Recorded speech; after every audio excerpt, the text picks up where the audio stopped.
everyone? Welcome back to another stream on the channel. There you go. Sorry, I knew I was a bit rusty, and that's just the way things are going this morning. Again, I am, about half an hour, 8 minutes late. I scheduled the stream for 9:30, and I decided to get it going a bit earlier than I expected because I had scheduled it for 9:30.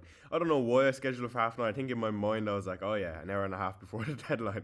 But we are here now and everything should be working. Let me know as usual if you can see and hear me. First off, I'm really excited for this game week. Let me know if you are in here. Come say hi. But another stream ahead. Again, we are almost a third of the way into the season. And my team is looking great. I'm very happy with it. Last week went our way. But yeah, say hello in chat. I hope we're all well. Let me pull up chat real quick. First off, let me pull up chat and then fix the timer. So we are 112.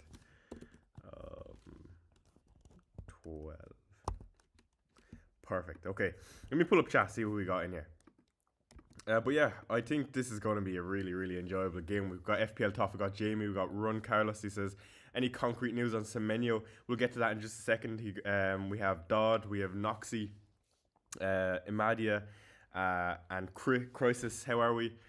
We also got Sokna, Praful. Good morning.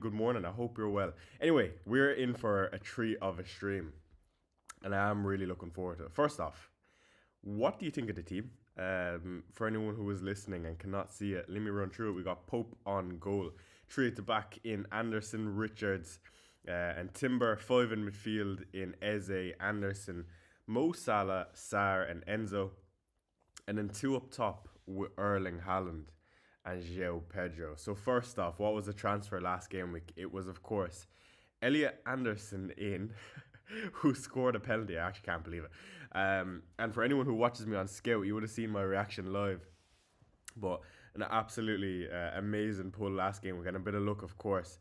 But also this week we go into it with 3 free transfers and 1.3 million in the bank. Now, I did not move early on anyone last night because, of course, I did not own Gabriel. But I will be looking to make a move this game week, and I'm sure a lot of you guys have been watching my content, and if you have been, you'd know that I've been talking about doing Eze up to Bruno Fernandes all game week. But yeah, that's the plan for the game week. Sorry, one second, I'm just finding somewhere for my coffee. But let's answer some questions. So let's talk about Semenyo. So just on Semenyo, I feel like it's one of those that you don't know if it has something underlying with it. Initially, I thought he was out. First off, because the tweets about the ligaments in his ankle, and then suddenly all the stuff, of course, about proposing and so on and so forth. 5-year anniversaries. Choi, you're a tad bit quiet. Davis, I don't think I can turn it up because I don't actually have my microphone with me. I'm using my laptop audio, so this will have to do. And if it becomes an issue, I'll move it to my phone audio. But let me know if it's a small bit quiet for everyone else.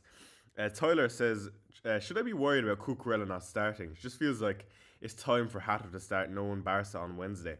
Tyler, I think first game after the international break, I'd like to think that a lot of the people who you'd expect to start would start again to get people back up to full flow. I just feel like he might get an early sub. But other than that, I would still play Cucurella. Again, it's a brilliant fixture.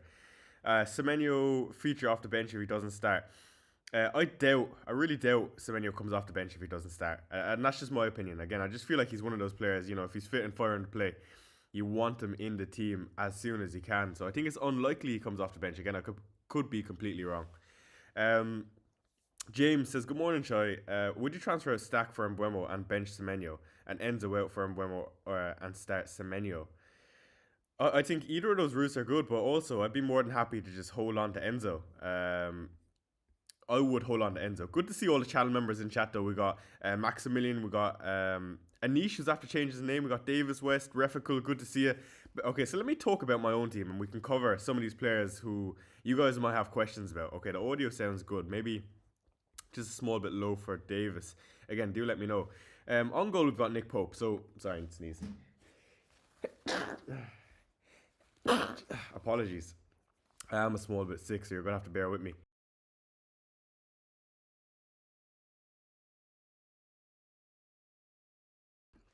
Apologies, chat. What was I saying? So Nick Pope, for me, Nick Pope is a decent pick, but I'm not exactly blown out of the water holding on to Nick Pope. Again, he comes in at quite an expensive price point. Bless you, says Connor. Thank you. Um, I'll be honest. If I could make any other moves in my team that I had infinite money for, it would be Nick Pope. I feel like it would be better to 15-month membership from Manish. Sorry, I was going to continue talking, but he's just too good. He says, "Cheers, Shai. Glad to be back for another international break." Thank you, Anish. Good to see you. And again, the longest reigning channel member. So appreciate you too much, man. You're actually the GOAT. um, and Maximilian is also sick. So thank you, Anish. Just on Nick Pope again, sorry. If we pull up his fixtures really quick, I mean, they're not exactly bad. Sorry. Um, they're not bad, not good. Again, you feel like he could get some save points and maybe City, perhaps 3-pointer. I don't think it's likely he keeps a clean sheet, even though I am backing against Haaland. Everton, again, another fixture that is not great. Spurs as well, I'd expect him to concede there. And then the fixture starts to turn a small bit with Burnley at home and Sunderland away, which, I mean, at this point in the season, Burnley don't look like the worst attack, even though they're one of the worst teams in the league. And Sunderland are on flying form, so I don't know if there are, too many good fixtures for Nick Pope. But when I look at some of the other keepers that are an option, like they just don't, they don't seem worth a transfer for me. And that's just my own personal opinion. But like you have the likes of Raya, who is just a bit more too expensive for me. Allison, which I am quite fond of, but again, I just wouldn't spread the funds there just yet when I've the likes of Haaland and Salah in the team. Chimar Jr. says, Dream Brother says, good luck this game week. Thank you. Have you taught any more on Timber to Virgil? So just on that, because I want to clear this up again. I know how rogue that move is. I am very entwined with what's going on. I promise you, I do watch football. And again, for me, what it was I have value tied up in Timber. I believe I got him for 5.8. Now he's up to 6.2. So I have 6 million worth of value on Jurriën Timber. Yesterday, before Virgil van Dijk's rise, he was at 5.9. So I knew Virgil was going to go up, so that would have made me, 0.1 again, not solid value because, he needed 2 to go up fully. But basically, what the decision came down to was one, I decided to play more passively, first off, because, I don't think that was necessary. I also think if I wanted to go with Eze this particular game week, I would have been fine as well if I did want to hold on to him. But it's all about the floor and the ceiling for players. Again, trying to create as much risk as possible. Again, I would rather finish in the top 5k than finish top 50k. Of course, sorry. What I meant was I'd rather have the chance of finishing the top 5k with a lower floor of finishing in outside the top 100k than more likely finishing in the top 50k and finishing somewhere in the 200ks or 500ks, for example. So my risk appetite is big, and I am aware of that. And that's why I was looking at Van Dijk. What happened was I listened to James on Solio Analytics, and he's a very, very similar manager to me, except he actually backs his opinions analytically. And he was talking about risk a small bit, and he was saying, you're at this point in the season where if you don't have an Arsenal defender, it's actually not that big of a deal, and you are going against the grain because you're more likely than not going up against one Arsenal defender. And when I was going up against Gabriel, it almost felt like going against 2.5 defenders because he was coming up with a goal, assist, DEFCON week in, week out. And if I can go against Gabriel on a weekly basis, and never mind just Gabriel, Semenyo, Senesi, Mateta, you name them. I mean, you can pretty much go against anyone in the entire game, especially when we go back 2 or 3 seasons when, of course, I didn't own Erling Haaland. So I meant, there's definitely different ways to play the game. So it was a value aspect of it, and I feel like Virgil van Dijk, due to DEFCON, of course, has a higher floor, and also provides significant attacking threat. And also, I feel like Timber is going to miss one of the next 5. Again, this is not some conspiracy theory. Again, I own Timber, and Um, I just feel like if he is going to miss one of the next five, that automatically makes Van Dijk a much better and more appealing option, especially when I have the luxury of true free transfers and enough money in the bank to do it. So why did I not end up doing it? Well, for me again, I could still do it next week. I have the exact amount of funds to do it next week if I do Eze to Bruno this week. So um, I'm more than happy to see what happens in this Tottenham game. Again, I feel like Tottenham have a goal in this game. It's a North London derby. There are always goals in the game.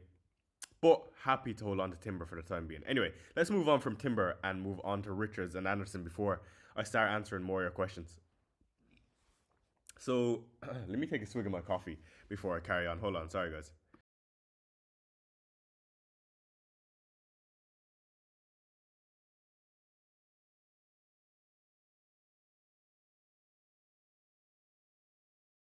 I do apologize, guys, but just on Richards. So again, I feel like Richards is one of the best value assets in the game. I speak about it week in, week out, and I don't know how he's not got a price rise. I'm fairly sure he's very, very close in the next day or two. I would like to say. Um, but yeah, Richards again. He's just consistently getting DEFCON, and I have absolutely no complaints about him. And I just feel like I have to play him every single week. He's just, he's gotten to the point where I can almost hang my hat on him again until this fixture congestion comes up for Crystal Palace. I have absolutely no worries about Richards. Now, there are going to be shouts in the future about him getting dropped, and I've no doubt about that. But for 4.5 million, even if he does, again, it's a different landscape. When you compare a 6 million asset who has the chance to lose minutes and get rotated, it's a different prospect than, for example, Richards, who's 4.5. And there's Dream saying Richards is one of the best. In reality, he's been damaging me weekly. Exactly. So it seems to be a case where a lot of people have a piece of that Crystal Palace pie in defence. And for me, because of the price point, Richards is probably one of the best. If not the best value. Again, I always speak about value, lads. Again, I can't reiterate how important. We can talk about having the best players in the game, but if you have better value players, the more likely chances you have better players in specific positions. And not wasting money elsewhere. So it's really something I look at: fixtures and value. Now it mightn't work out my way. Some of the guys who are just quality players who are not as good value. For example, if you do go with the likes of a Van Dijk, who I think is still really good value, or you want to go to an O'Reilly, perhaps it could work out your way. But for me, just because he's going to take away so nicely over a spell of games, he's just a phenomenal pick. And, not that I would recommend him at this point in the season because of the fixture congestion that's coming for Palace, but, still a great pick. Let's move on to Joachim Anderson, who didn't get included in the international break, I believe. Again, he's just another one of those players who I don't think is as good for DEFCON. I think particularly because, it's been a bit stop-start for him since his injury. Again, he's still not back to full fitness. So this is another interesting one, and we'll get onto that in just a second when we talk about Bournemouth, Tavernier. But yeah, just on Anderson, Anderson is still great. Sunderland at home, I don't love the fixture, I'll be honest. Sunderland have looked great, and I think we need to have a different conversation on Sunderland. Again, someone in chat is saying about Mukiele, and you're right, but I just feel like, again, Anderson, due to DEFCON, and Mukiele, since he's moved to that right back spot, he's not been so good for the DEFCONs. Again, still decent for the numbers. But if we look at Anderson real quick, again, it is the long-term fixtures for me. If you look at a long-term, you have the likes of, Sunderland, Burnley, Forest, West Ham in there. And even in these games with Tottenham, City and Palace, they're great games for DEFCON. City, not so much, but Spurs, definitely decent for DEFCON. Especially when you consider the fact that Thomas Frank does love crosses. So I feel like that is definitely a good fixture for Anderson. Again, it's just about making the floor really, really, really high for if I'm going to have a particularly bad game week. If I'm looking at my team, let's just say worst case scenario here for some of these assets. At Nick Pope, okay, maybe not in the City game, but let's just say his floor is 3 points. And Anderson and Richards, their floor is also 3 or 4 points. So that brings us on to our next asset, which is Elliot Anderson. And this is just bring you through how my mind is working when I'm looking at my own team and some of the problems that I have.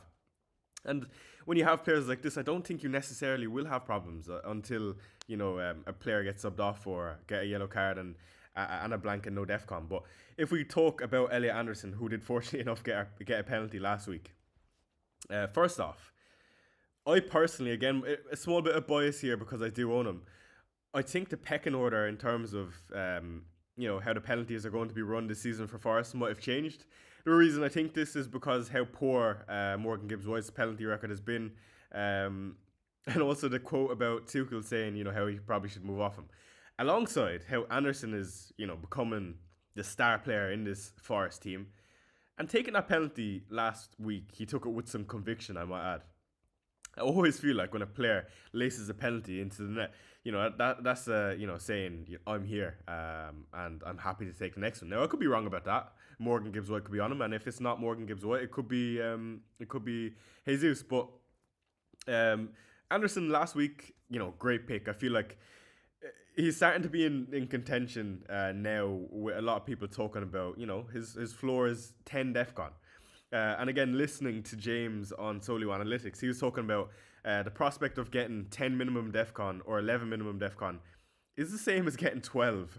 And you have a 50% chance of hitting it on a weekly basis, which is an interesting stat. Again, do not quote me on that. I don't know the specifics on that, but he was talking with Pras and JC about how that works and about how modelling it works. But Anderson at 5.3 million and the potential of penalties and one of the most creative players. Now, when I say one of the most creative players, it's not necessarily big chances created, but it is chances. Maybe some sort of shot that leads, or some sort of pass that leads to a shot, while he's on some sort of set pieces like corners and some free kicks. So Elliot Anderson for 5.3 million. 5.3 million, I might add. Again, we talk about value. With a floor of what I want to say is 4 million, or 4 million, 4 points. We look at Pope, Richards, Anderson, and Anderson. Let's just say on a good week, 3 points for Pope, 4 for Richards and Anderson. That's up on 11, and then Anderson with another 4. That brings us up to 15. And that's another point. He is absolutely nailed, even when this fixture congestion comes in the European games. Now, what I found interesting is that Sean Dyche actually didn't include him in the squad because he wanted to keep him for the league. So I think he will always be prioritized in the league. And FPL Discomfort says he is jealous of my team. And sorry guys, I will get back to all your questions in just a second. I just want to talk a small bit about my own team. Again, I feel like it's been so long, and I want to let you guys know where my head is currently at with my own team. But yeah, Anderson is absolutely amazing. So the next player we need to talk about is Tavernier, which is one that's been popping up in a few models. Again, I always look at all the different iterations of and permutations of my own team, whether it's through models, whether it's through me flicking through FPL team or the transfer page myself. Tavernier is one who popped up a lot. And for me, again, it's just value. But I always just feel like he might miss the odd game, and that's what kind of puts me off. Again, that's just my own thought process. Maybe there's nothing in that, but for me, I would rather hang my hat on the likes of an Anderson if I am looking for a value player. Let's move on from Anderson and talk about Mo Salah. Again, I'm not going to hold you too long here before I want to get back to as many questions as I can. But on Mo Salah, again, I feel like I have the best captaincy this week. If we quickly pull up a Rob T graphic real quick, again, do follow Rob T on Twitter. If you don't, some of the best graphics on a weekly basis. I actually wonder what his goal projections or points projections this game week are. And if you look at that, again, I hadn't looked at this before the stream, but Salah is actually the highest points projector this week, which I was not expecting, I'll be honest. Good morning, Derek O'Reilly. I hope you're well. By the way, we will be giving away 5 channel memberships at the end of the stream, so stay tuned. And if you don't want to stay tuned and you want to come back to me, feel free. But for the highest projected goal scorers this game week, Mo Salah leads the line at 6.4. Second is Bukayo Saka with Tottenham at home. And again, I do want to talk about the game state of this North London derby. Again, I'm really excited.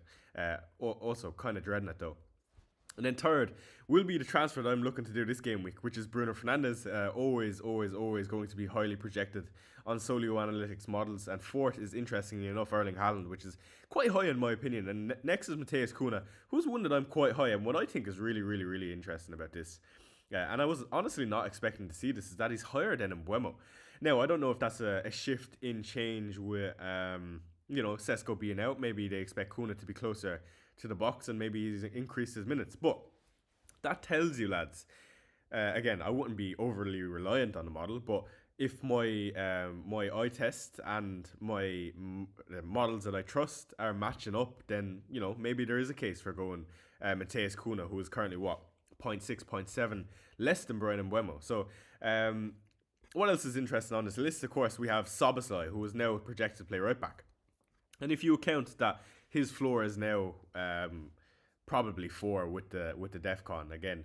4.9 projected points does make sense if you expect him to play invertedly for Arne Slot. Again, it's going to be really interesting to see how Arne Slot sets up this Liverpool team with Florian Wirtz being injured, Ekitike in flying form, and Isaac coming back up to fitness, and no Conor Bradley and Alisson back in the team.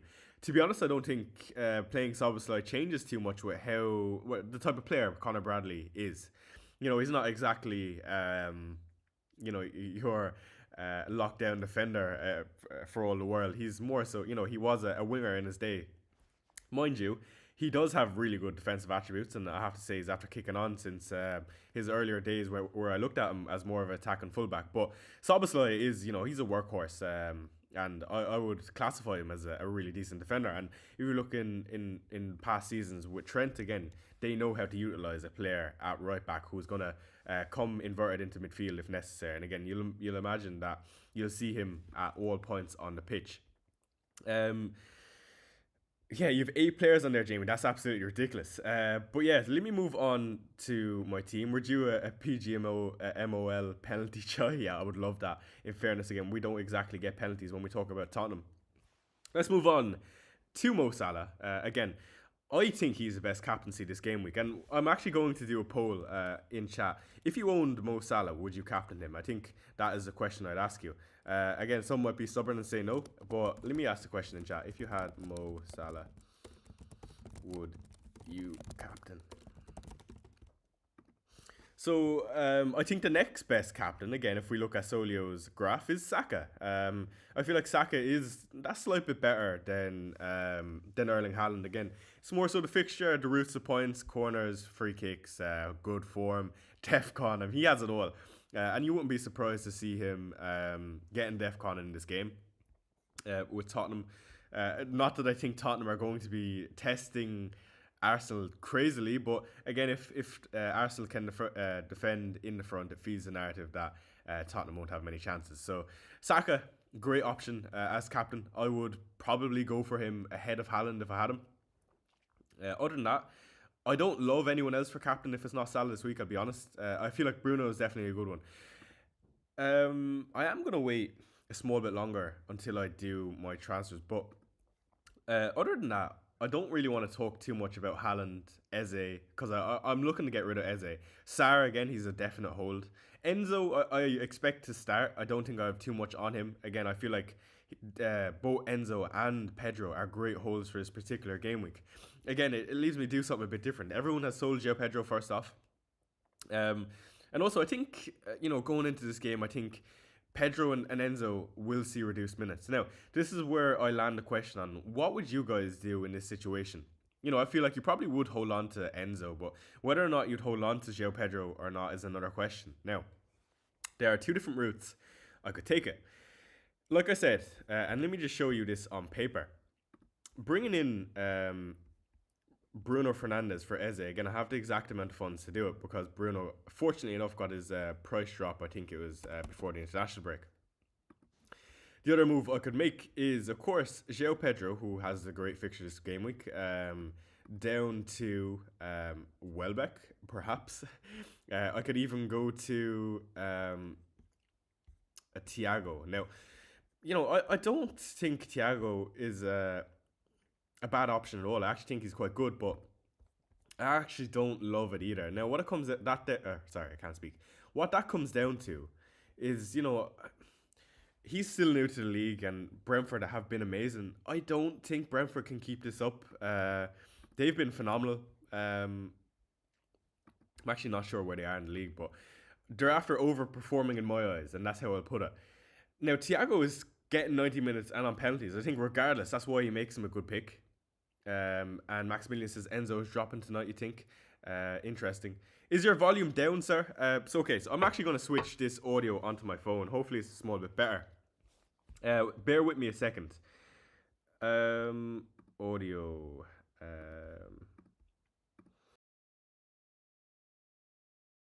Let me know if that is a small bit better. Sorry if I'm after blowing the ears of many, and if it's worse, do let me know as well, because I'll change it back. But I've just switched the audio to my phone. Anyway, like I was saying, for me, what it comes down to, better, nice one, Sadnika. Thiago's overperforming, and I think the likes of Danga and Shode will perform as normal. Exactly. That is my current thought process. Now, Thiago is an amazing pick. Again, when you look at how Brentford are playing, they're hitting teams on the counter. Much better. Okay, sorry guys. Sorry. Davis was right this whole time. Okay, just on Thiago, before I speak and get back to all your questions, as I'm sorry. I know I'm blabbering on and it's been about 20 minutes of my own team. Again, I do apologise. But Thiago is an amazing option. Don't get me wrong. It's just I prefer, like, if we look at some of the other strikers in this section, you know, I prefer Mateta. I prefer Bowen, I'll be honest. The fixtures change for West Ham eventually. Welbeck is close if the minutes are going to stay. I love Volamade when the fixtures get good. I actually feel like he's a striker who's really, really underrated. I feel like, you know, when we look at players for how good they are, I feel like he's up there in the league. And to be honest, not that he's too good for Newcastle, but when he joined, I was quite surprised. Again, not that I knew heaps and bounds about Volamade, but from what I heard and the type of player he was, I mean, great player. And I feel like if he's on penalties, for 7.4, lads, underrated. The pick out of the bunch for me would be Ekitike. I know that will get a lot of flags, and not a lot of managers will like that. To be honest, I don't care if you don't like it, because it's fine with me. But the reason I talk about Ekitike is because next week, with the moves I weigh up, is it is crazy me saying this, but it's chapter 2 for Reinders, and I'm dead serious about it. 5.4 million now for Reinders. I'm bringing Ekitike and Reinders rather than doing the likes of Thiago. Now, again, that is a small bit ambitious. Now, let me bring up FPL team so you get an idea of what that looks like in my own structure. So, if I did Bruno Fernandes this week and didn't do any move for next week, sorry, I do hope you can see that team, alright? You can, okay. So, this will be my team for this game week. I actually think it's very, very strong, like extremely strong. Again, it's all about the floor. I feel like the floor for this game week is really high. Next game week, again, I still have 3 free transfers. The moves I'll be looking to make would be still Virgil van Dijk, first off. I feel like that's still a good move, even though I've missed the price rise. Again, I can do that and just move on with my day. Of course, I don't fancy playing 2 Arsenal assets at Arsenal, so I would fancy bringing in Reinders and Ekitike. Now, just on Ekitike, you know, there is not much talk about him, and I think rightly so. You know, he's just in that awkward phase where you don't know what's still happening with Isaac and Ekitike, Gakpo, etc. But here's where I stand, and I will stand firmly on this until I'm proven wrong. What it comes down to for me is I feel like Ekitike is currently Liverpool's best striker. And I think over the next 5, Arne Slot will be looking at Ekitike and going, you know, he's the man. I don't fancy Isaac currently because, you know, stop-start. And he'll also want to be careful with Isaac. Because, of course, if Isaac gets an injury, Salah goes off to AFCON, you have no right winger and no right back currently because, you know, right now, Frimpong will probably take up that position at right wing, or Szoboszlai. Let me know, Liverpool fans, if I'm wrong about that. But, you know, you need to be very, very careful with Isaac. Therefore, I think Ekitike is going to get some very, very good minutes. Also, with the fact that Florian Wirtz is out, he's the other player that can take up that left wing spot. So if Gakpo does start at left wing, I mean, that leaves a spot up top for Ekitike. And we can talk about Isaac as much as you want, but Arne Slot is more than happy to take off Gakpo after 60 minutes from what I've seen. So I'm high on Ekitike. I have been for weeks. Those moves are risky. But again, I feel like there'll be a different conversation had if Liverpool do well in this game versus Nottingham Forest. Anyway, that's enough about my own team. Let's start answering some of your questions. Where will we start? Okay, let's answer this question from Praful. He says, "Hey Chai, would you bench boost with the players like Rogers, Mukiele, Dubravka, Mukiele, Bowen, Enjoy, Konate, Dubravka?" That's an interesting question because you have Mukiele in there twice, but yes, I would bench boost with that team. Chiesa. Johnny, I don't know if Chiesa is going to get too many minutes, man. You could be right, but actually, yeah, if they did get an injury, they might be forced to play Chiesa. You're right, yeah. FPL Top says, so have I missed us discussing Nico O'Reilly as the best Gabriel replacement, even with Newcastle this weekend? A player in form and recent minutes. So hold on a second, I need to blow my nose.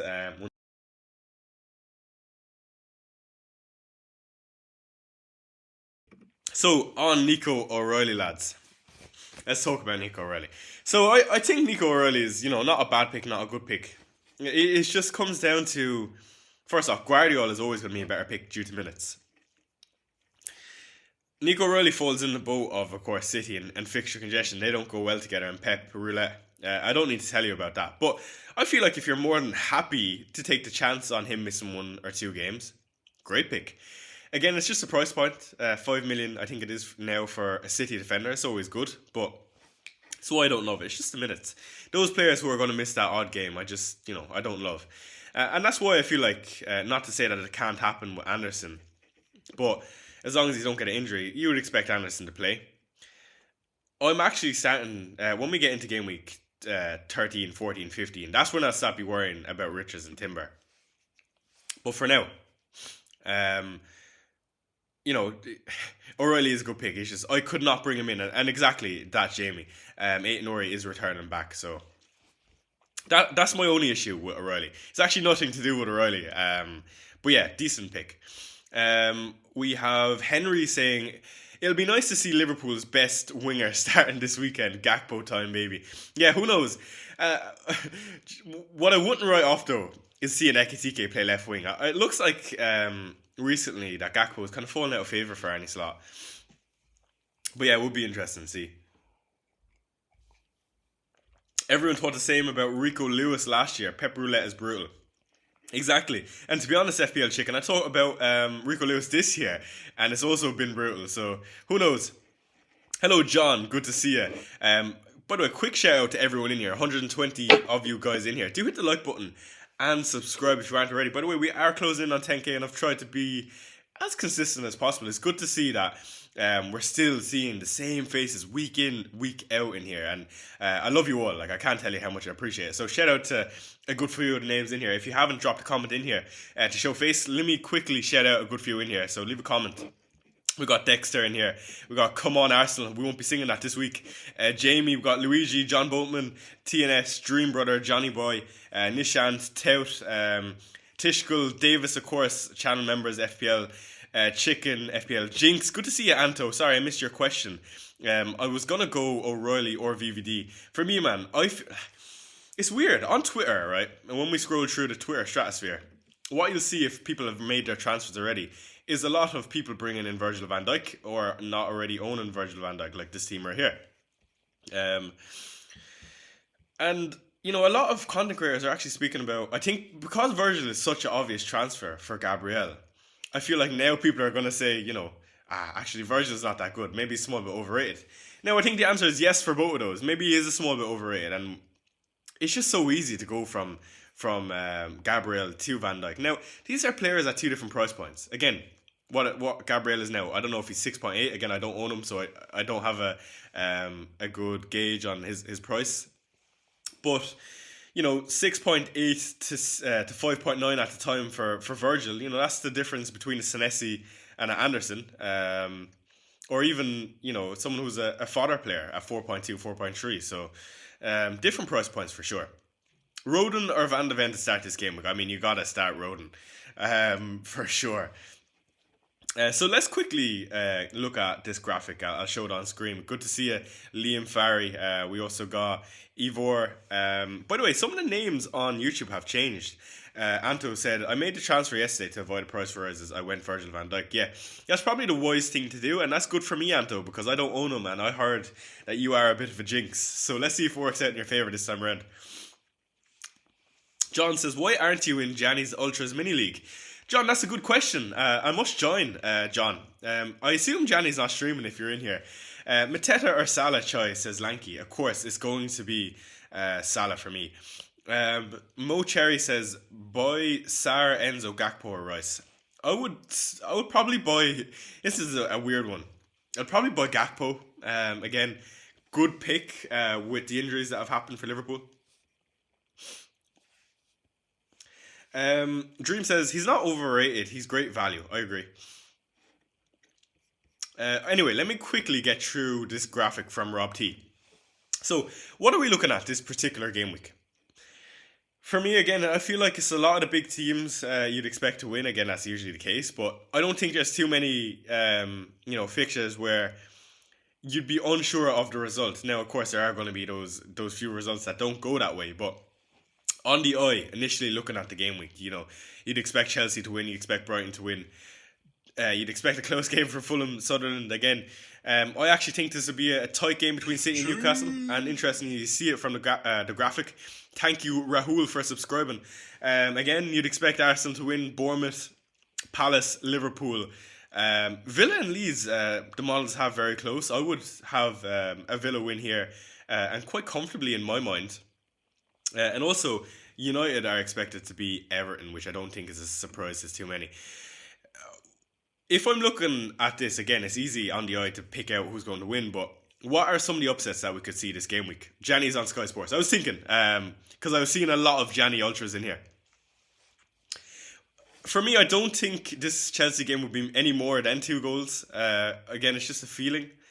I feel like both teams will score in this Brighton game, and it'll actually be quite close. I could see a Fulham win at the Cottage. Again, Fulham have been quite poor this season, and Sunderland have been really good, but, this international break kind of resets things.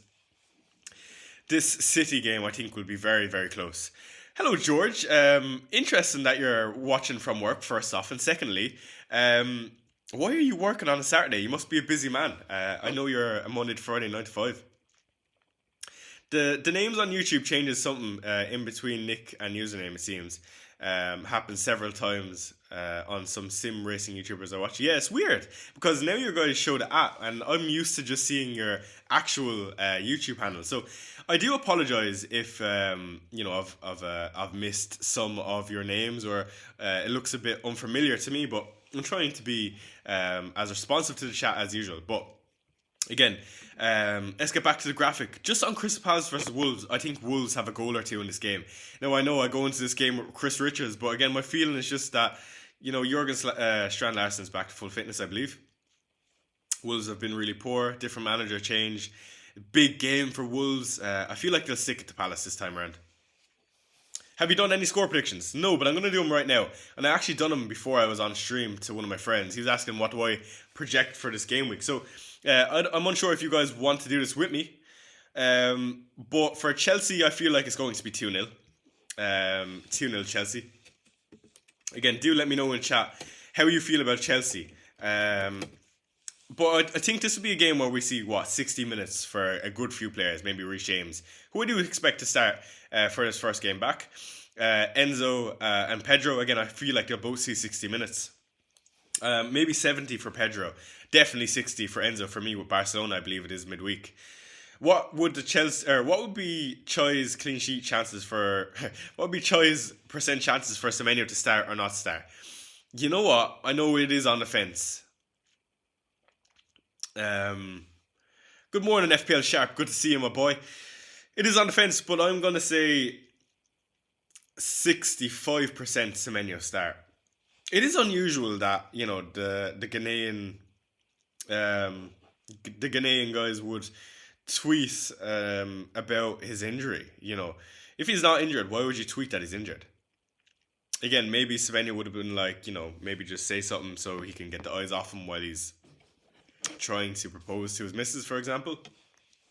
And maybe he played the card of one of those, where that celebration where you pretend you're injured, you hold on to your knee and you grab your hamstring and then you twerk your arse. One of those ones. But, he scares his wife. He goes, to his missus, I'm injured. This is the worst day ever. Have to come home early from the international break. And then he goes, actually pulls out the ring. He's like, gotcha. So that's how I feel like that could be. He actually played it up from the Ghanaian guys, had it all over the media that he was injured, and maybe it's actually not the case at all. But that's why I'm saying 65%, because it is unusual that they reported that he's injured. Why I think the 65% chance that he is going to start is because Ghana are not in AFCON.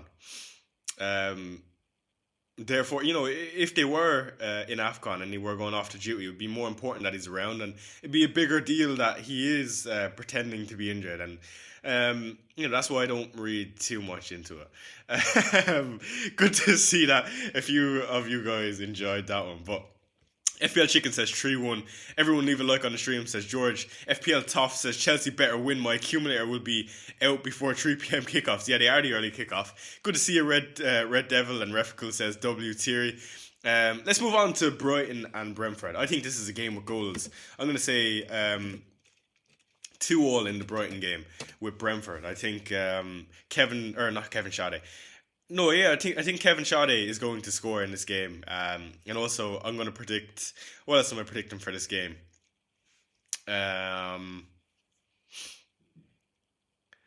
Is Matoma fit?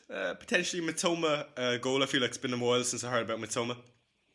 Do you think Calafiori starts? Leo was asking. I do think Calafiori starts. Now, I just don't see why he wouldn't. Now, I know we got the injury scares during the week, but... Again, no doubts for me. Again, if Lewis Skelly starts, which I think is unlikely, again, Calafiori is by far the starting man for me.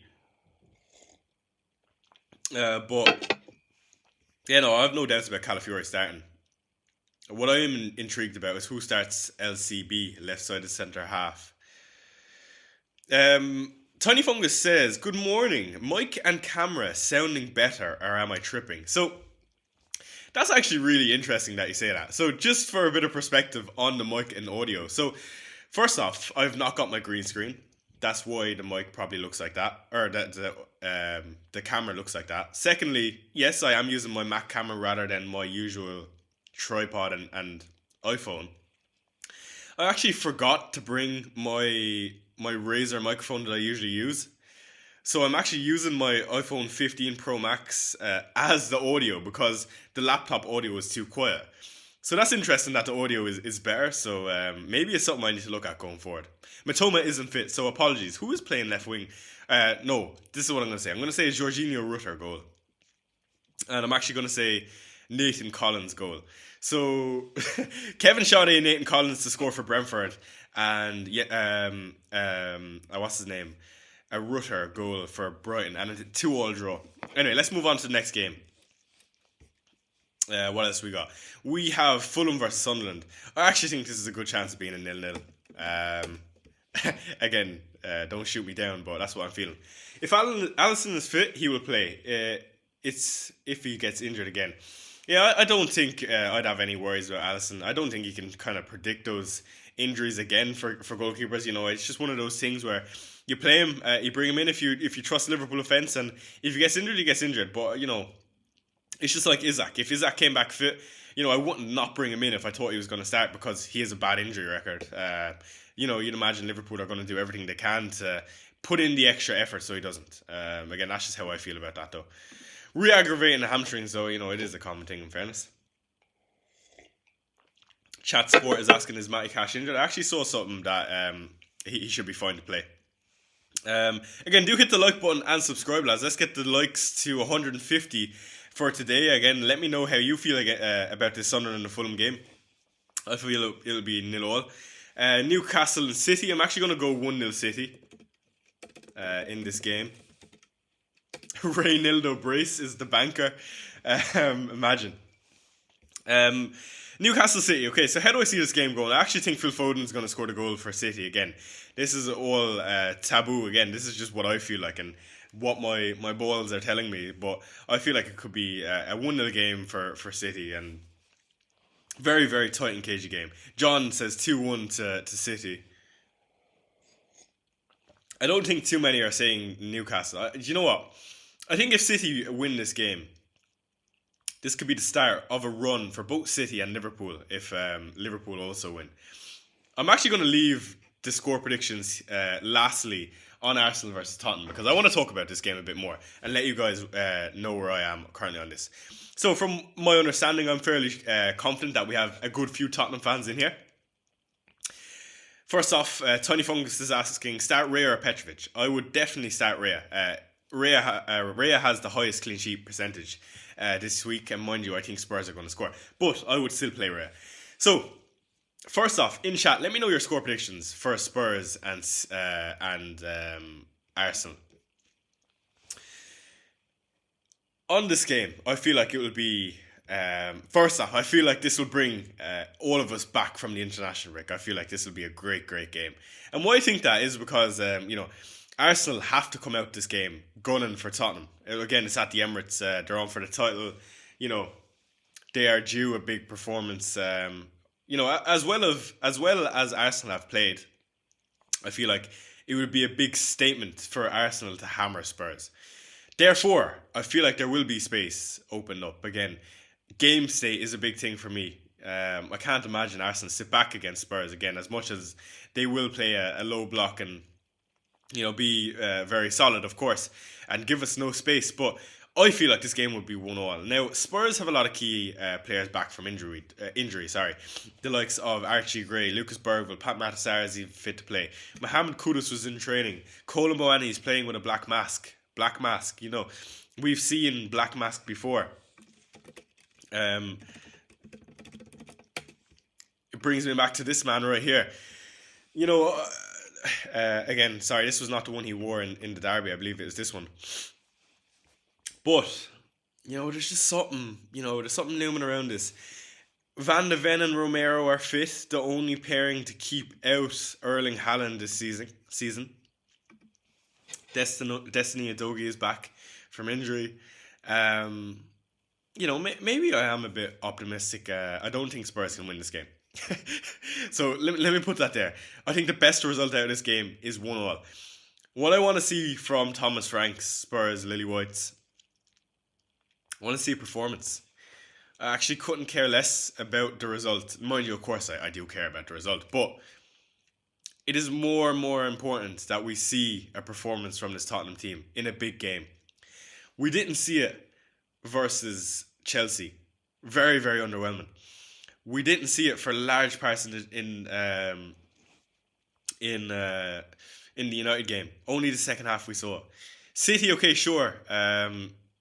It wasn't bad, but not. We need to see more from a performance standpoint from Tottenham. It'd be a good chance for Thomas Frank to show it. And again, this will be a very, I think this will be like a chess game. Often we see the likes of, City and Liverpool be very, very close and be very back and forth and very little in the difference. I feel like by virtue of how Thomas Frank plays and also Mikel Arteta will want to do everything bar lose this game. Now, I know every manager is like that, but, imagine Arsenal on their title run. Pressure is on with Liverpool and City getting up to form and up to speed. Arsenal cannot lose this game. They cannot lose this game if they want to win the title. At the Emirates, there would be uproar. Sorry, I just need to blow my nose again. But I hope you can understand what I'm saying there.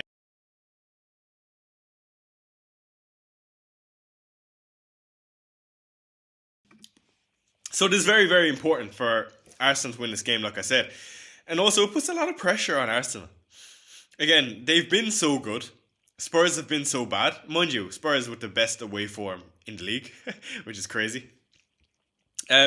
Jamie with some great updates in chat. He's saying Bruno Fernandes after posting his or Enzo Fernandez has posted his Instagram story, which is great. He always does that.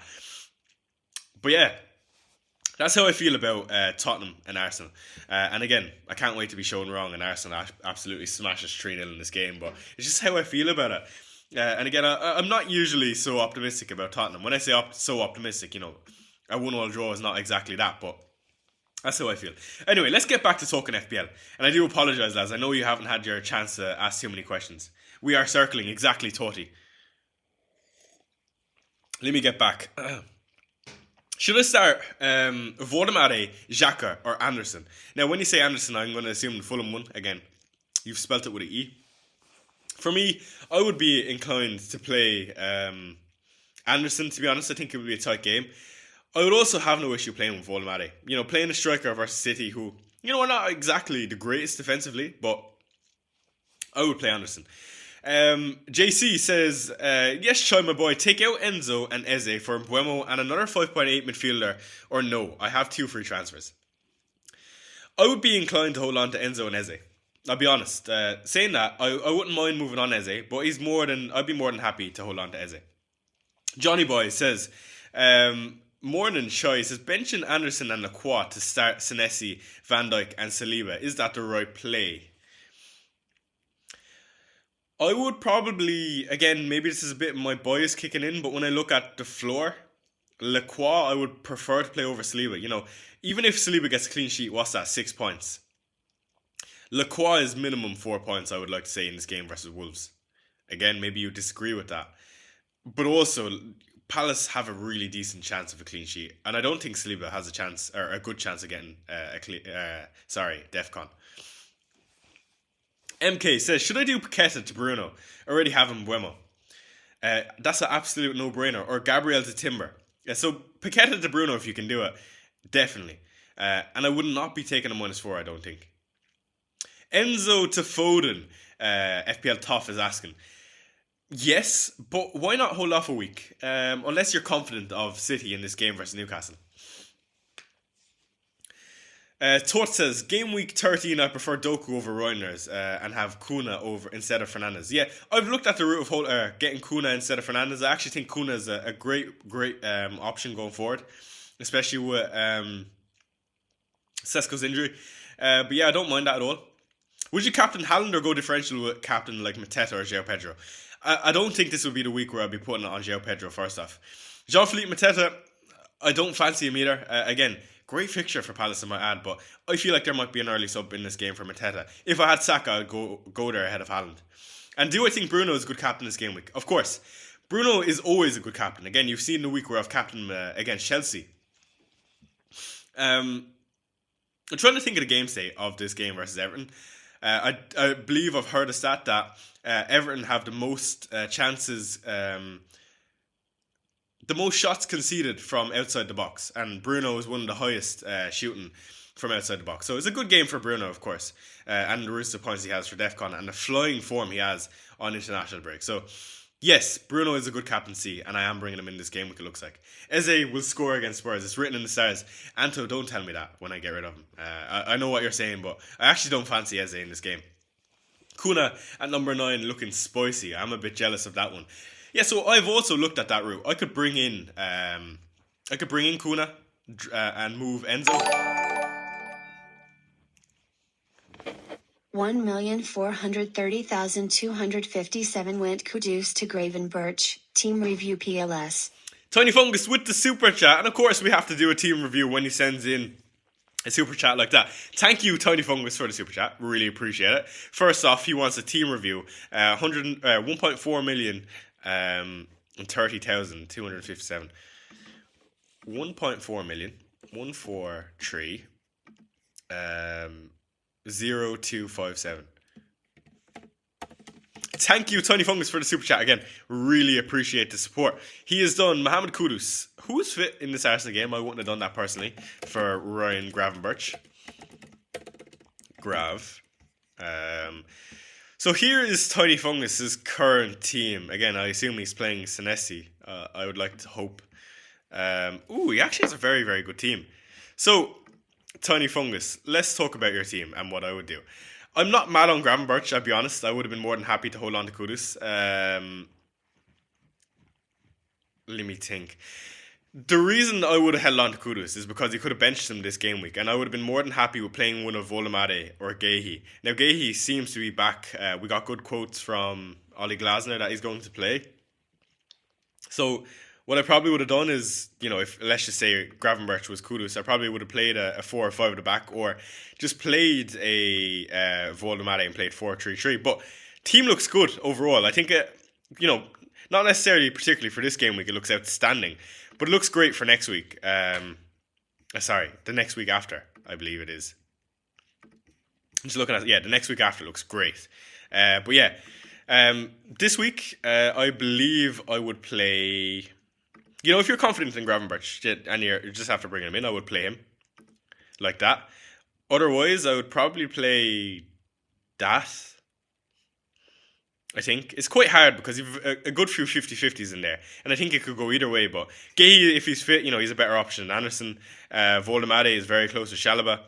Actually, to be honest, I know you just brought him in. I'd probably be inclined to play Volomade over Gravenberch. Again, if you see something with Gravenberch, then I would play Gravenberch. But that's just my opinion. Let me know if I've answered all your question there, Tiny Fungus. Yeah, Gay over Anderson for sure. Eating Toby Carvery breakfast right now. Very, very good, Ice Valley.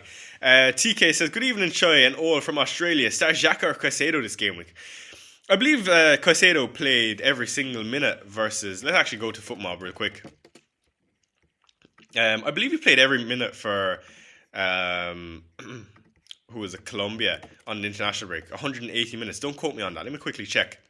Yes, he played 180 minutes at Canada and New Zealand. So, two things. I wouldn't be surprised to see Caicedo benching. Again, I'm not trying to advertise it, but would I be too shocked when you're a South American player playing in South America and also playing 180 minutes? No. They have Barcelona in 3 days, I believe it is.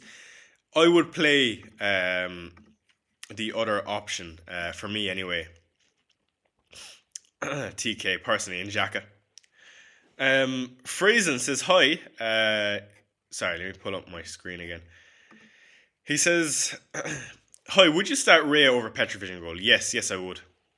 And Casemiro or NDI. I would actually play Casemiro in this game. Again, I feel like Casemiro is almost definitely guaranteed DEFCON in this game. He's been very good. Slightly underrated. Again, really depends on the game state, on how you see the game going. If you feel United win and United don't concede, then there you go. You easily go with Casemiro. Caicedo isn't nailed this week, exactly. Johnny says, Choi, quick one here. Have Evan Nilsson in draft mode, so can't get rid easily. Is he a good player to be starting these days, or worth benching? I suppose it depends who you're benching him for, first off, of course. Is he a good pick? I would say he's still a decent pick, again. I probably expect him to be reintegrated into this team. Does Kuna go to AFCON? No, he does not. Thought. Kuna is Brazilian, and they're not part of Africa. They are South American. What do you think about Gabriel to Konate? Liverpool are stuck in defensive options. What I would say about Konate is, he's another one who's always fancying an injury. And when you're not going to see a lot of rotation, I'd be unsure of going Konate. Now, I don't mind that. I actually don't mind that. I think there are alternatives. I still think Van Dijk is better because, for me, there would be no doubt in any minutes for Van Dijk. And Volomade to Mateta. I do like Volomade to Mateta, for sure. I would not take out Semenyo, I don't think. Hey Sir says, hey mate, Eze to Kuna and Pope to Petrovic, or Roll. Eze to Kuna, definitely a good move, man. The more I talk about Mateus Cunha, the more I want to bring him in. Gary is asking, Embuemo captain, am I crazy? I would still say that is a small bit crazy, reason being again, it's the roots of points. Again, he's not a player who's going to get DEFCON. He's not on the penalties. Now, mind you, he does have indirect free kicks. But, I won't be mad on it, Gary. Yeah, do like the stream and hit the subscribe button again. Ishank is advertising. Would you captain Haaland or go differential like a Mateta or João Pedro? I would just captain Haaland in that point. Konate is when you order Virgil from Temu. Yeah, that's fair. Mind you, Konate on his day, I think he's a top defender. Actually, really underrated. Triple Liverpool and City from game week 13 onwards is so tempting. Yeah, I agree. It's something I've looked at. Kimmery says, hey brother, do you think owning Petrovic is a good idea? He's not a bad option. Enjoy to Sar.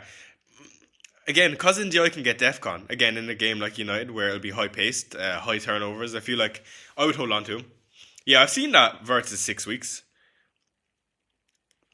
What's happening, Choi? Would you start Thiago or Minta? I would start...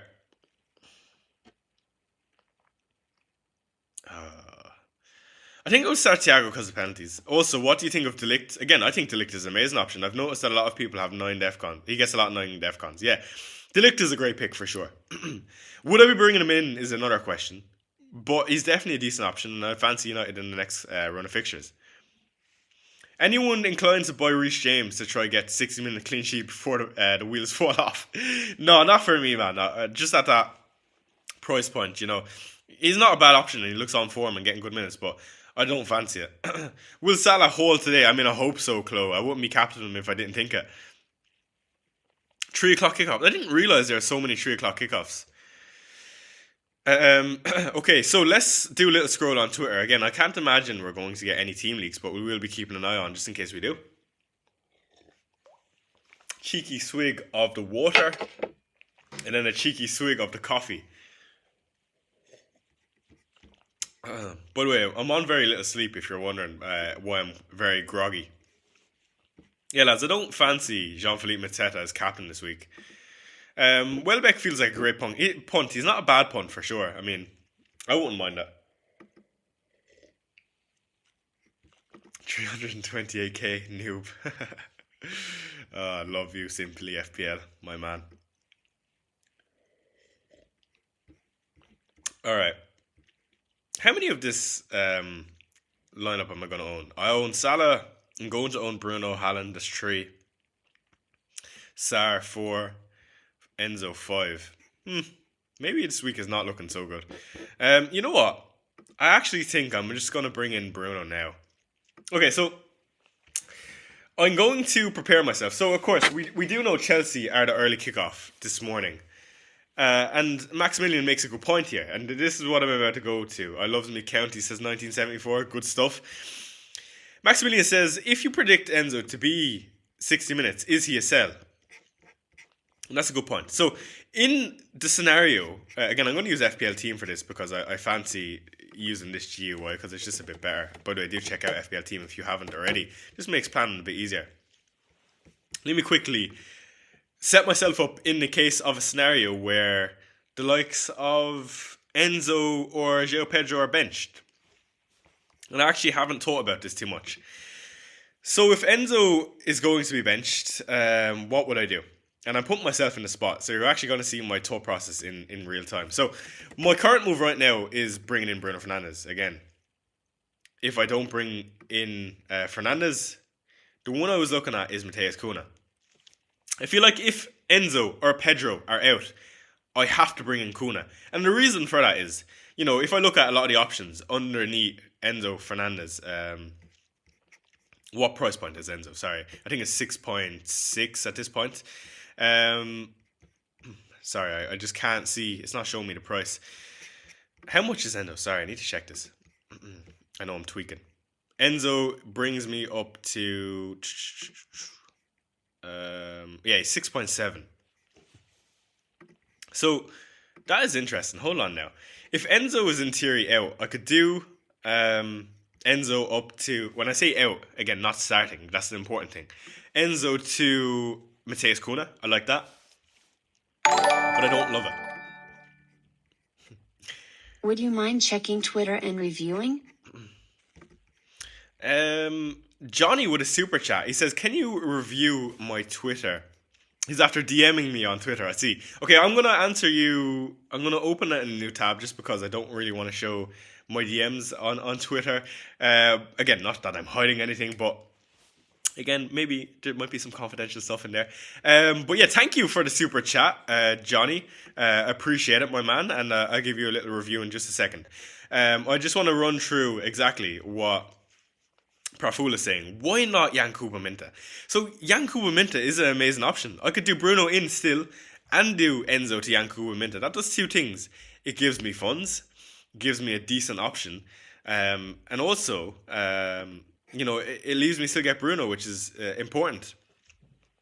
But I try to look elsewhere, and let's say in theory, if I brought in instead of going Eze to Bruno, what if I went with Mateus Cunha, for example?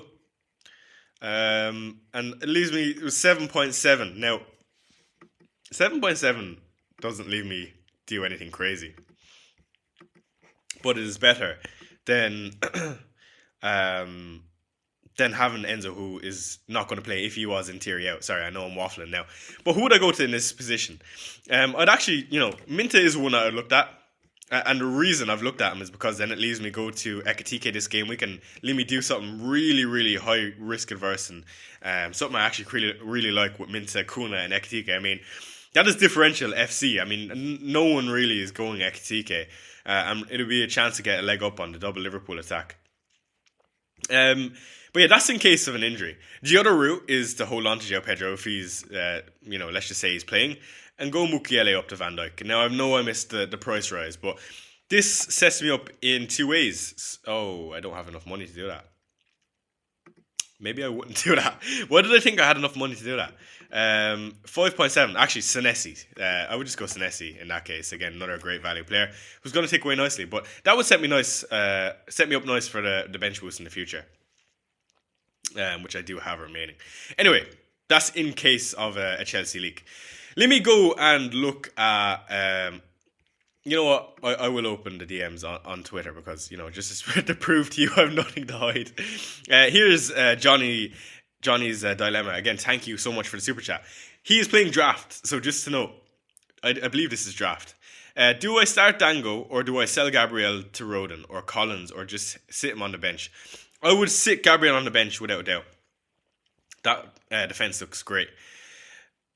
And I would start Dango over Evan Nilsson, I think. I think I would. Yeah, that's what I would do. I would definitely play Dango. So yeah, I hope that answers your question, John Cena, and thank you for the super chat. I do appreciate it. Anyway, let's get back to the questions. Tavernier or Anderson? I would start Tavernier this week. I would bring in Anderson. Bro is about to expose his side piece through Twitter. Yeah, imagine. What's your best free hit team? My best free hit team would actually be, if I'm running through it this week, would be, if I was playing free hit this week, I would play it aggressive. Again, I think we have to remember what free hit is. It leaves you to do something for one week that you wouldn't necessarily normally do. I would have Kuna, Bruno, I would have no Erling Haaland, I would have Saka, Salah, Jean-Philippe Mateta. If we get a leak on Chelsea asset, I would go towards one of the more differential ones. I would have definitely Virgil. I'd definitely have Richards. I would have a different keeper. I might go Petrovic for the funds. But it would also have Foden rather than Haaland. Again, just trying to spice things up. That's just me though. Start Thiago or Minta. Again, that is a tough one. I would start Thiago. If you're in that position, you have a lot of great assets. Dara is asking, I'm going to the Liverpool game, so I'm triple captaining Salah. Also have Virgil van Dijk and Konate. Jeez, double Liverpool defence and Salah. That's something we've not quite seen. Again, best of luck with that. I hope it works out in your favour. Again, for my own sake as well. Johnny says, thanks, Joe. Evan Nilsson against West Ham is scary to bench. Can see him cooking. If you can see him cooking, then don't bench him. That's always my opinion. It's just my own opinion on what I'd do. Who are your top two goalkeepers for this game week? Alisson and Pope. If Pope gets a clean sheet, lads, he'll be on for bonus points. So just keep that in mind. Pau Torres, Chalobah, Timber, Richards, bench one. Gotta bench Pau Torres in that case. This could be the week, lads, with Salah. I'm actually excited to watch today. I say I'm excited, but I'm actually kind of dreading it because there's a lot going into this game. And that 300k rank mightn't be 6-digit for much longer. Again, when you play so risky, it's so enjoyable, but it's also hard sometimes, lads. It is hard. I'm watching this game behind the couch sometimes, and even though I believe in my picks, I always believe in my picks. Again, I don't do it for a different sake. Who do you think is better, Munoz or Timber? Munoz. I genuinely think Munoz. Again, not that he's necessarily better, but he's cheaper. Again, he also can get Defcon. He's a higher chance of getting Defcon than Timber does, and he has more attacking threat than Timber does. My only issue there is when the fixture congestion kicks in for Crystal Palace. Will Evan Nilsson start, boys? I'm unsure. And sorry, I forgot to close this Salah poll. Enjoy Tassar. I don't love it. Due to Defcon. Play Reece James or sell for Konate. I would just play James. Enjoy Minta Bowen. Bench 1. I would bench Minta. Did you say Pope is a top 2 goalkeepers this week? Liam, again, when I say top 2 goalkeeper, if I was on free hit to try maximise my absolute points, I'm backing against Haaland. What I would do is not own Erling Haaland and bring in the keeper who I'm backing him against.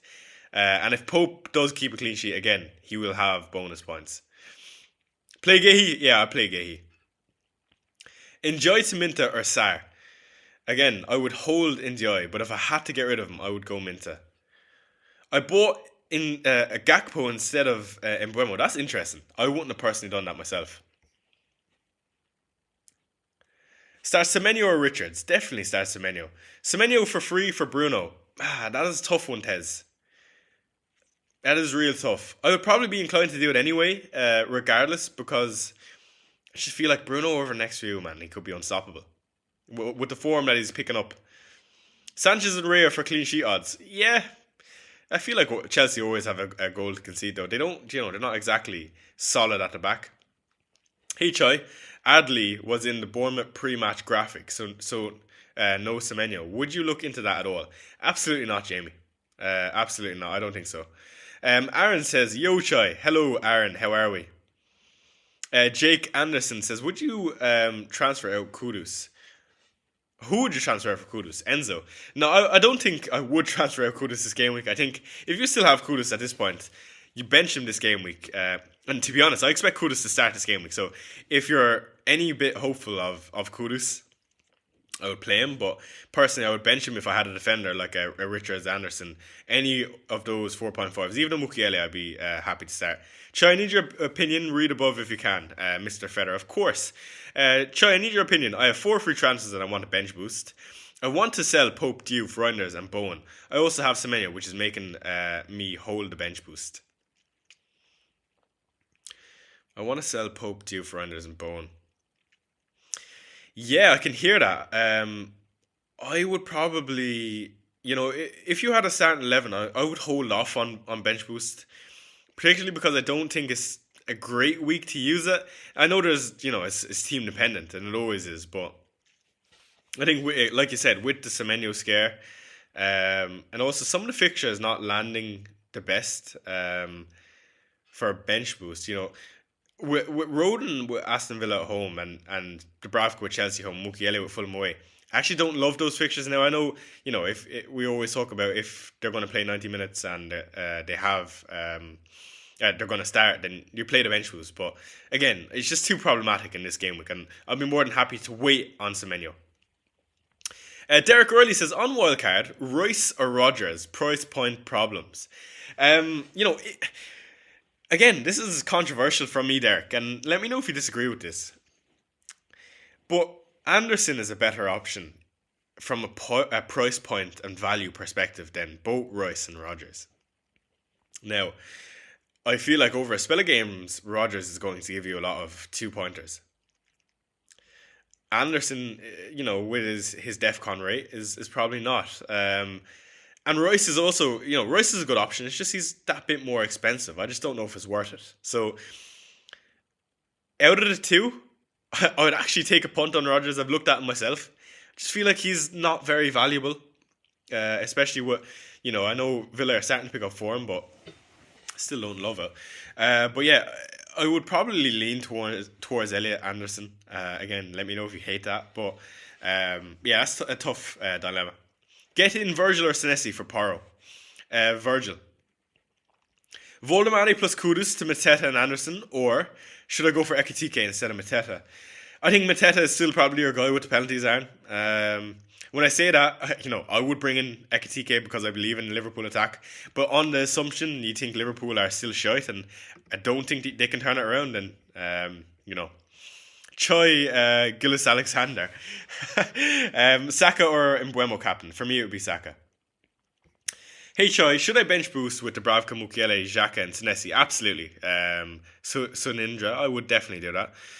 Sally is asking Semenyo or Gakpo, Ahmed, Doku or Kuna. I would go Kuna. Bench 1, Gehi, Shalaba or Semenyo.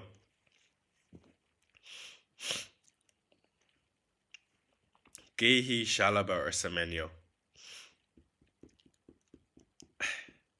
I would bench Shalaba. That is tough, man. How do you guys have such good teams where you're having these dilemmas? I mean, that's crazy.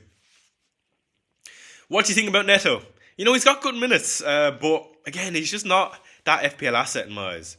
Should I bench Senesi or Richards this week? I would bench Richards. Just because Senesi's DEFCON rate is ridiculous. Semenyo or Kuna or Gakpo. To bring in, it would be Kuna. Yoch, I love the freaking videos. Thank you, Andre. Saka or Haaland cap? In your situation, I would go Saka. I'm on wildcard with 0 million in the bank. Would you downgrade Mbuemo to Kuna? With AFCON coming up and the price band, honestly, I would. So I'm going to captain Bruno. Paul, that's bold. That is bold, my guy, but best of luck with it. Semenyo and Gabriel out for Saka and Dorgu in. I wouldn't go Dorgu. I would stretch to a Delict. And Derek says, thanks, man. I have Anderson already. That's the problem. Okay. I get you now. Alright, let's do another scroll on the timeline, lads. We have 35 minutes until the deadline. So, I'm actually going to do my transfers now. I say my transfers. I'm going to bring in Bruno now. Imagine we get a leak that Bruno is not in the team. I'd be gutted, man. But Bruno's coming in. I have no doubts about Bruno. Because I'm scared that my laptop's going to blow up or something. And I'd want to have Bruno in. So Bruno is definitely coming in this game week. I think regardless, I'm set on him. I'm actually going to make the move right now. So Eze out, Bruno in. By the way, I'm not playing any ships in case FPL decide me to do me over, just so you know. And he's in. So Bruno's back in the team. For anyone that wouldn't know, I absolutely love Bruno Fernandes as an FPL asset. I always think he's been a good option and always will be. But yeah, that's done. That leaves me with 0 million in the bank and 2 free transfers. Now we just wait on Enzo and Pedro.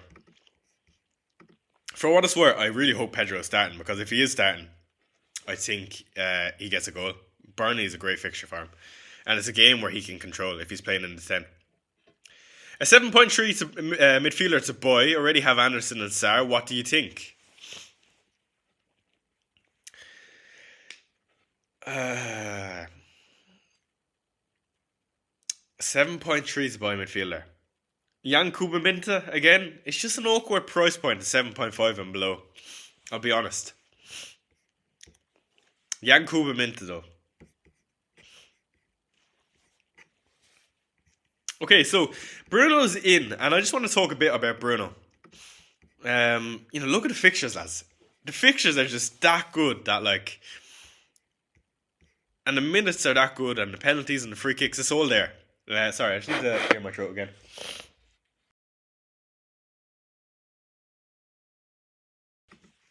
But yeah, Bruno's just nailed on, lads. I can't look past Bruno, and I never can with the fixtures. I mean, he's everything I want in an FPL asset, and he's not going to AFCON, so no worries there with Bruno for me.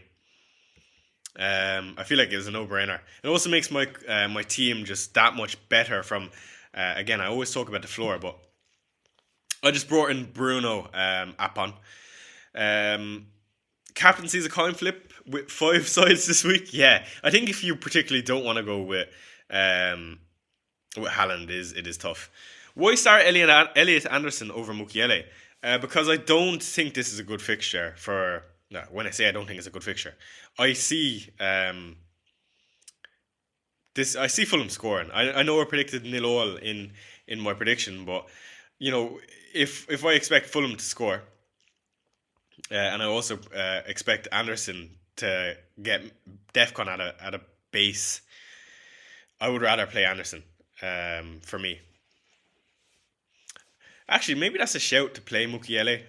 Now, the more I think of it, in case they do get a clean sheet, but I'm just trying to think, in the odd chance they get another penalty, I feel like Anderson has a chance to be on him. Maybe I'm wrong there, though.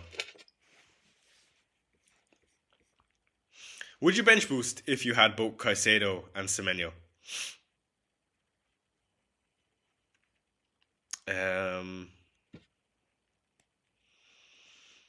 I wouldn't, Con. I would hold off. Why am I not considering Pope to Petrovic? Because I want to hold on to Pope long term. I don't think it's worth transfer. You have a feeling Eze will get a goal versus Spurs. I mean, I wouldn't be surprised with things that have been going on for Spurs. Of course, Pedro getting goals versus Tottenham. What I would say is, I think it will be a really tight game. I think Spurs will play a flat back five with three in midfield, two up top. I think the team will be Vicario, Porro, Romero, Danso, Van de Ven, Destiny, Adogi. Two in front, we're probably going to be... I wish it's Pap Sarr and Paulinho, but I think it'll go Bentancur and Paulinho again. Xavi Simons in the 10, two up top in Kolo Muani and Kudus. I actually think Richarlison will drop to the bench. That's the team I hope he plays. Sorry, my chat just broke. Why did that happen? Let me reload that. Sorry, I don't know when my chat broke. I need to bring you guys back up. Pop out chat. Sorry, I hope that is a bit better. Anyway, what was I saying? Yeah, the game state of Tottenham. I expect Spurs to play five at the back. I'd be very surprised, especially with how Thomas Frank set up against all the top six teams. He even talked about it in the press conference, how in Brentford he always set up with either most of the time a five at the back. So I'd be very surprised. What was my point? I lost my train of thought there. Someone asked me a question about Spurs, I think. Yeah, I hope Kolo Muani starts. I think Kolo Muani will be key if Spurs want to get anything out of this game. By the way, do hit the like button and subscribe, lads. Again, let's get the like goal to 150 likes. Are we overlooking Aston Villa? I'm thinking of getting Rodgers. I have looked at it, but I'm more than happy to hold off. Captain Mbeumo over Haaland, I don't love it. Vanya Lubber says, good morning. Hello, Van. Desi says, enjoy your Caicedo. I'd definitely go enjoy because potential of DEFCON also. Dream Brother says, alright, I don't know if this is too far gone, but thinking of Tarkowski to Shalaba and Caicedo to Sob or Sarr on a -4. I hate that, Dream Brother. Just with the chance that Tarkowski is likely to get DEFCON. Start one of King, Somerville or Mukiele. I would start Somerville. Gab to O'Reilly, a good punt. It's not a bad punt. Again, I would just prefer to go to a Guardiola or a Virgil van Dijk. Start Szoboszlai or Anderson from Fulham. I would start Szoboszlai with him playing at right back. He probably has a good chance of getting DEFCON and an attacking threat. And Diai to Sarr, no. Semenyo to Mbeumo. I would genuinely be really reluctant on going... the reason being, Semenyo to Mbeumo feels terrible if Semenyo starts. And also, you're getting rid of Mbeumo in potentially game week 15 or 16. So, don't love it. Alex Fernandez says, good morning. Good to see you, Alex. Hope you're well. Where am I? Let me quickly pop out a chat real quick. I want to take a look at something. But yeah, let's quick answering your questions. Team O'Reilly, FPL Toff loves it. Good to see you, Chris. Enjoying the O'Reilly shouts.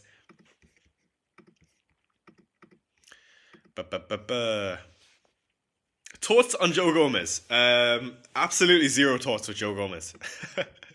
He could get a game, but he's played 290 minutes since last season. I think it's been something like that crazy. So I don't fancy Joe Gomez personally. I actually wonder what is going on with Joe Gomez. He actually came on a lot for Klopp when he played. Well, I don't know if it's a case of injuries or what, but he's not played too much at all. Maybe you guys are right. I probably should be playing Mukiele over Anderson. There's very little in it though. That's the thing. If Mukiele keeps a clean sheet versus Fulham, which I don't think they do, it could be a haul.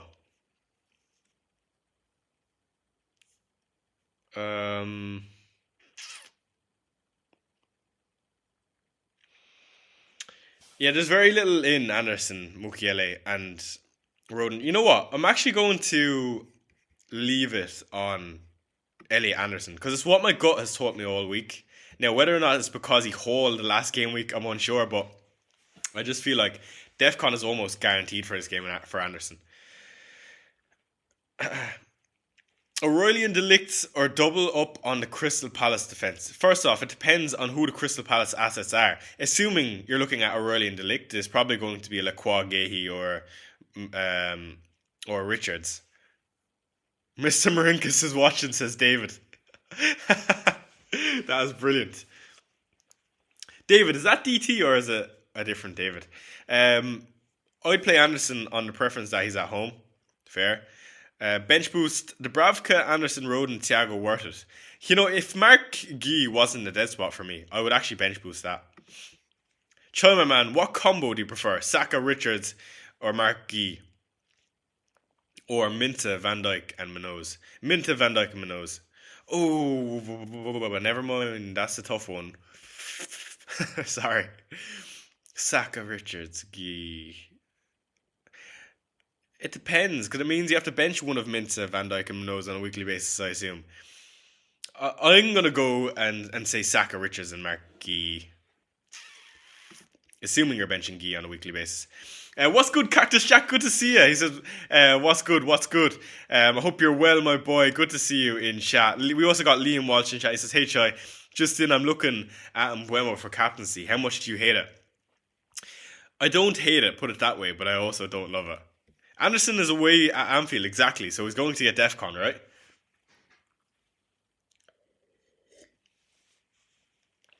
Esteval for a punt. It's only a matter of time until Esteval gets game time, innit? Like it is. Szoboszlai, Royce, and Thiago. Start 2, bench 1. Can I have your advice, Chai? Szoboszlai, Royce, and Thiago. Szoboszlai, Royce, and Thiago. Start 2, bench 1. I would start Szoboszlai and Thiago. Chai, what do you think? Bench boost Dubravka, Anderson, Buendia, Shalaba. Absolutely, I would. Hi, Chai. A lot of talk about Buendia. What is going on? The Buendia agenda coming on in here.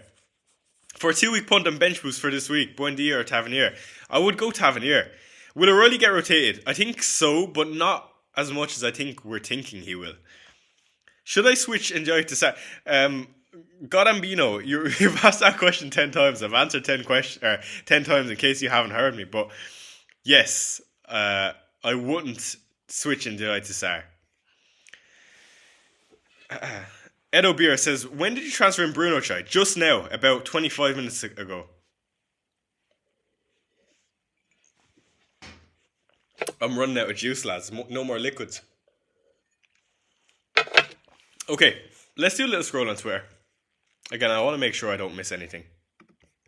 And let's do a little soak on, first off, what other managers are doing. So, France... Oh, I didn't mean to refresh there.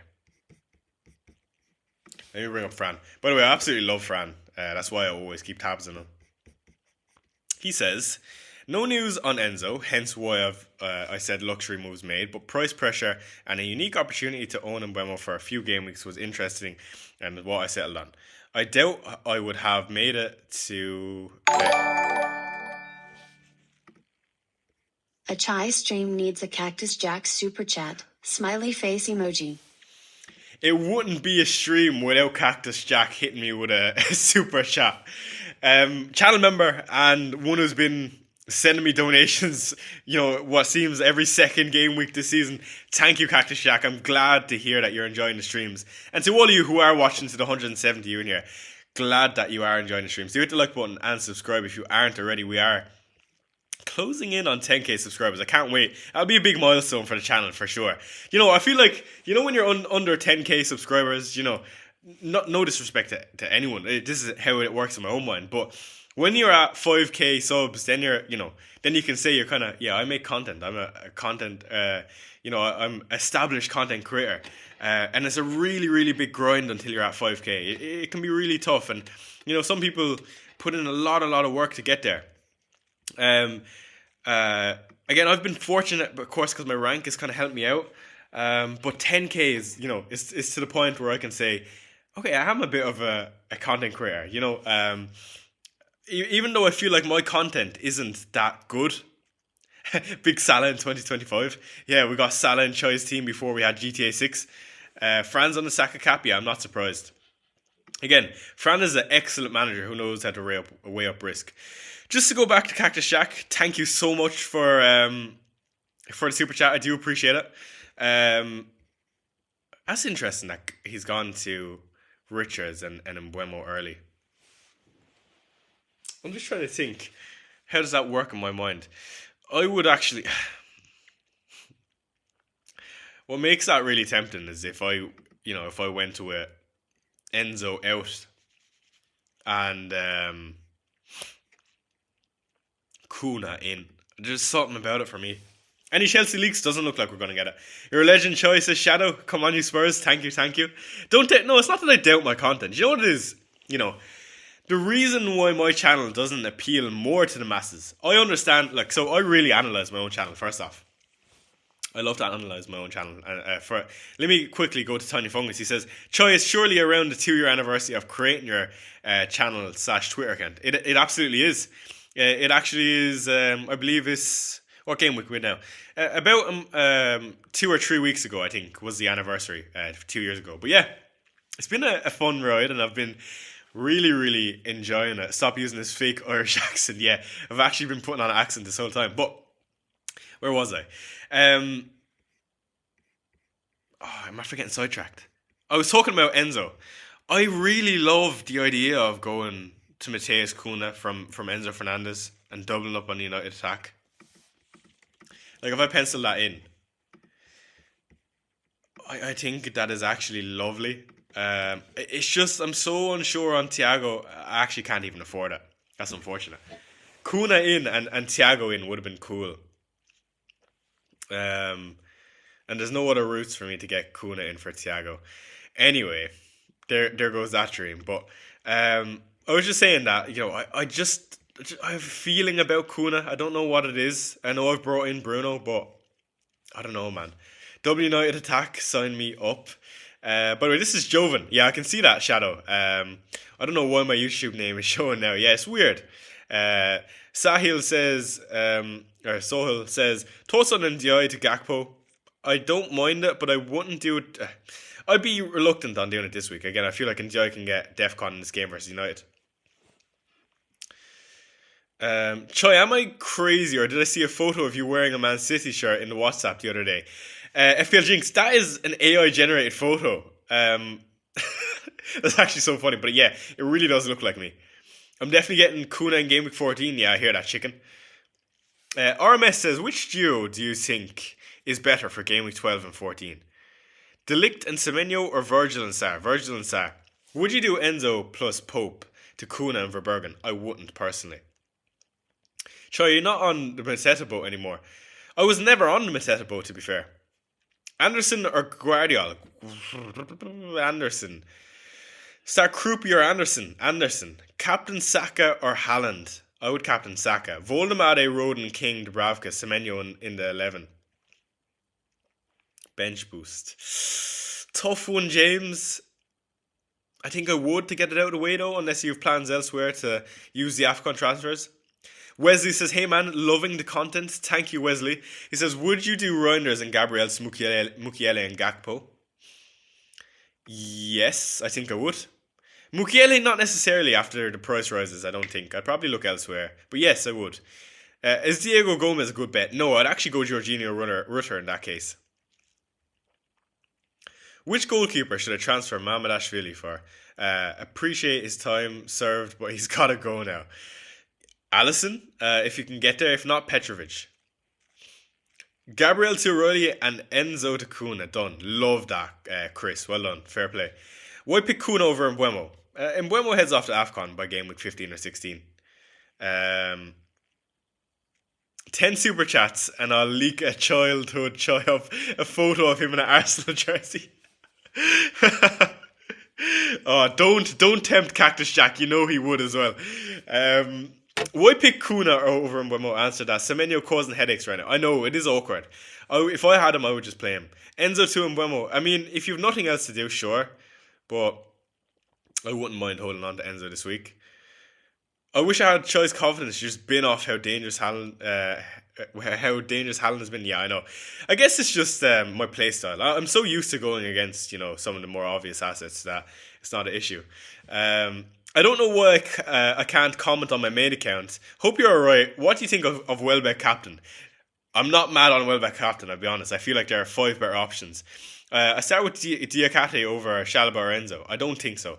I'd be happy to hold on to Shalaba or Enzo. Okay, I'm gonna make a proposition. I will gift 5 memberships if someone gifts 1 or more memberships. I'll make it a deal.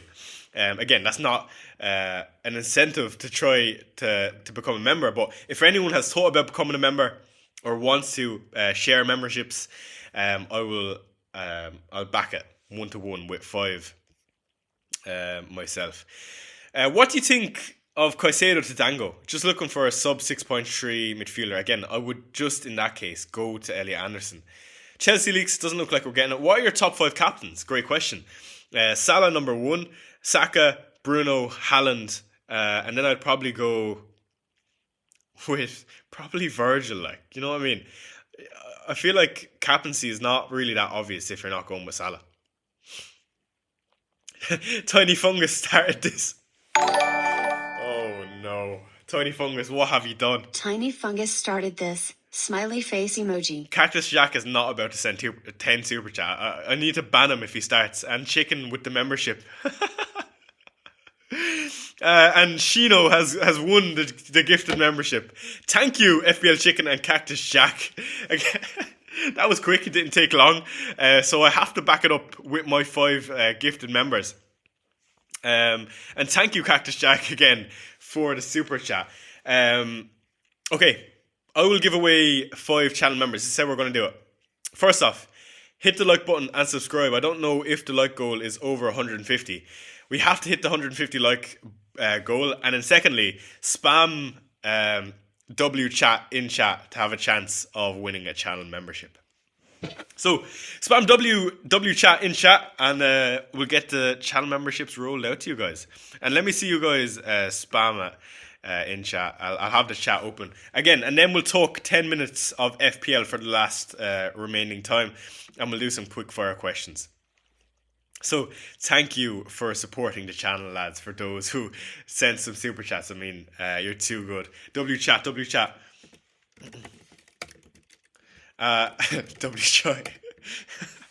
Okay, let's keep that rolling for a minute, and then we'll get the memberships rolled out to you guys.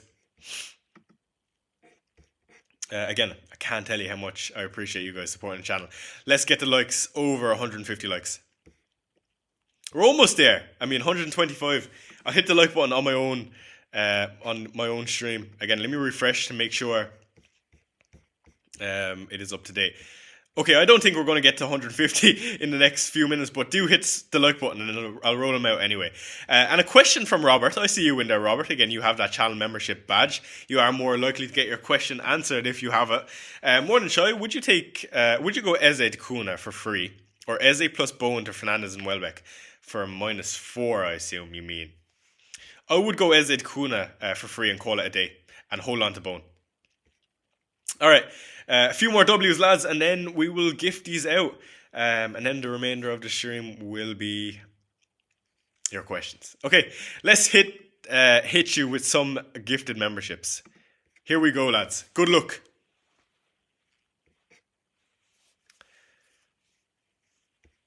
We have Dream Brother, who's been spamming the chat all day. Ishank with one as well. We've got Amy and we got Dan Fox. Did I miss anyone? JC Music as well. Okay. A few who've been active today. So congratulations to those who have won one. Again, to those who haven't, we'll roll some more out maybe another time. But well done. Congrats to Amy, JC. Who else we got? We got Dream. Dream, you're actually so jammy. You've been in here. Ishank. Who else am I missing? One more got one. And thank you to the guys who sent in, of course, the memberships. And Dan. Well done, lads. Congrats. Okay. W, guys. Okay, let's get back to FPL. Where are we? First off, let me do another scroll on the timeline. Make sure we're not missing any leaks for Chelsea. Don't think we're going to get anything concrete by the end of the deadline, but we'll have a little look anyway.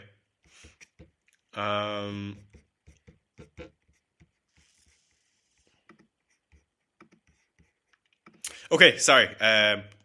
Little scroll. Let me refresh. Almost 10 minutes until the deadline, lads.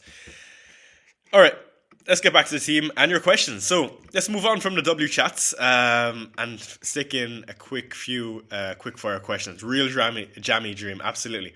Let me pop out this chat so I can see it again. Okay, where are we? Start Welbeck or Minta? Welbeck for the penalty. Should I go for Eze and Bruno if I have Eze to Bruno if I have Mbeumo? Yes. Any team leaks for Chelsea? No, Harry.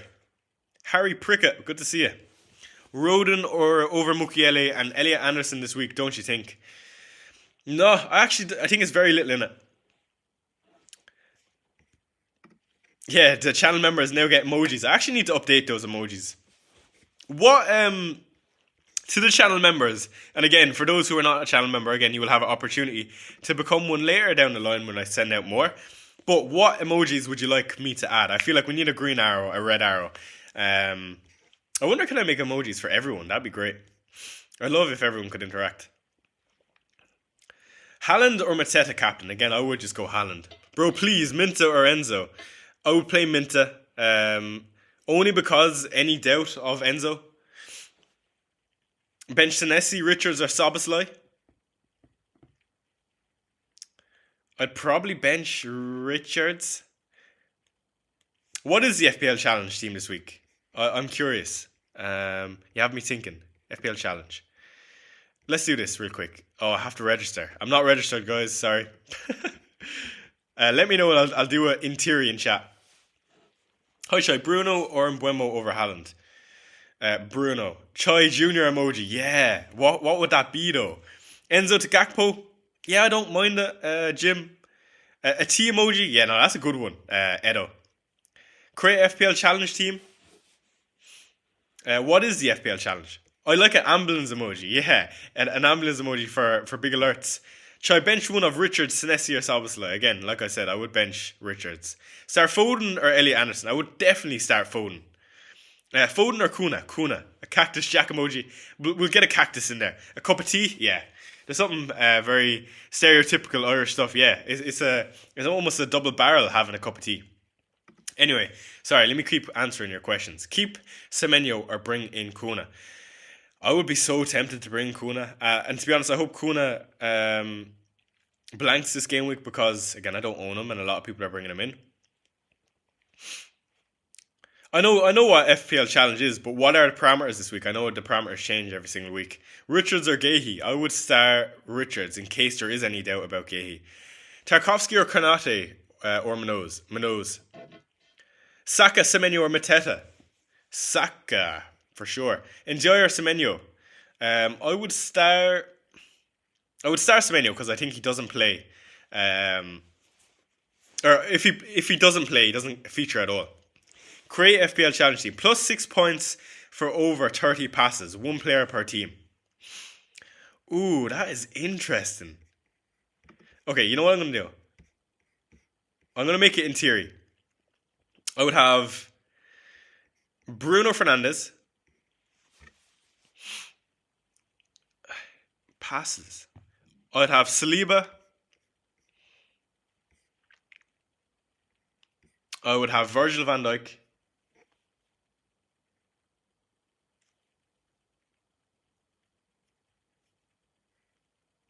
Passes completed. Chelsea. I'd probably have Caicedo if he's fit. And I'd also have... Who else would I have? Maybe a Mark Gahey. Again, don't quote me on that list. That's just off the top of my head if I were trying to get passes complete this game week. Sell Enzo for Bruno. Yes, if you can do it in one move. Sell Gabriel to Cash and Semenyo to Saka. I don't love the Cash move this particular game week or in general because he's just back from injury, I believe. But Semenyo to Saka is amazing. Hi, should I start Mukiele, Rodon or Hartman? I think in that case I would just start Mukiele. Kuna or Gakpo is spicy out. I really like those moves in fairness. For me, I would go Kuna. 8 minutes until the deadline, lads. Again, I need to do some searching to make sure I don't miss any leaks. I'm really, really looking forward to this deadline, lads. A lot of people selling Enzo Fernandez, which is a bit crazy to me because we've not got anything concrete. Kind of reminds me of when everyone sold Pedro.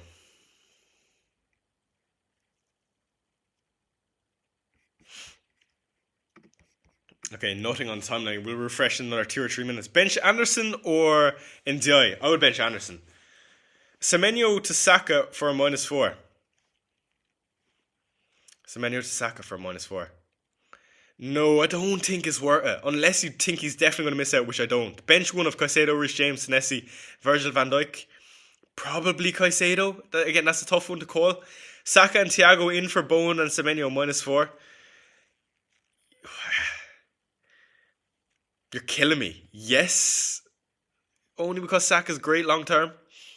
Did that just say Fran sold Enzo too? Yeah, there's a lot of managers who sold Enzo this week. Sell Semenyo for Bruno or Kuna. Bruno for sure. Bench Sarr, Semenyo. Neither. There's no way I'll be benching either. But probably Sarr.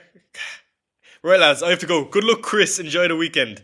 Yeah, exactly. Let's hope for a Salah haul. Don't let Salah's blank Bruno for each eye. O'Reilly plus Mbuemo plus Richards and Bruno. Richards plus Bruno without a doubt. Fran sold Enzo because he wasn't sure on the news, but he also liked Mbuemo as a punt until AFCON. Yeah, that's fair.